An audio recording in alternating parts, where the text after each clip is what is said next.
they're winding back up in the same situation where we started the year. And then you're going to have to go out and do the same thing all over again, God willing that the Rangers are as good or are in a position to make a run for Stanley Cup playoffs. Is this a Chris Drury problem? Is this just like what the Rangers have gotten themselves into? Like how does he fix this at this point? It's definitely a Drury problem. I mean, he's the guy that's assembling the personnel on this team. And I think a huge issue for the Rangers with what they have now is they haven't transitioned guys onto the right side as much as they have an abundance of left wingers. They don't have any right wingers. And, you know, these players are capable of making the switch. It's just a matter of actually, committing to it and making them figure it out. Like Lafreniere hasn't had, he's had stretches, but nothing really long term or anything like that but again, it's because it's not working out. So that also makes sense too. It's definitely a construction thing. Um, Look, there's an argument to be made that they went too all in on skill, but I think I said this to you before we started recording. Someone asks Chris Drury during breakup day, was getting Patrick Kane a mistake? I could tell you right now what his answer is going to be.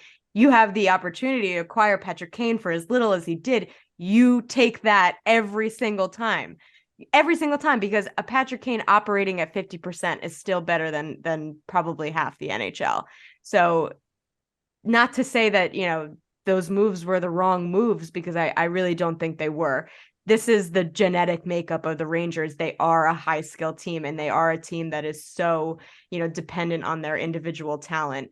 So the route that Drury took was kind of embracing that, which is not, I don't think that was necessarily the wrong thing. The Rangers have never been apologists for having a star goalie over these, couple decades now, and they shouldn't be. They do have that, to their advantage. And it should be that with that net, and then a team that can outscore anybody 9 out of 10 times, that's a winning formula. It's just a matter of going out and executing it. And that's not what happened this postseason at all. But it definitely is on Drury to reevaluate how this lineup is constructed, what sort of pieces he wants to add.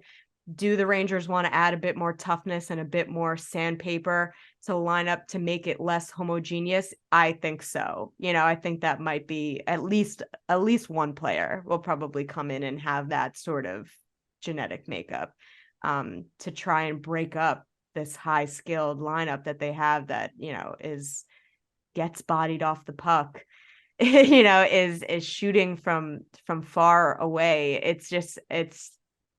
It definitely got a little bit too much of a one note, with this team. So that might be a starting point for Drury this offseason.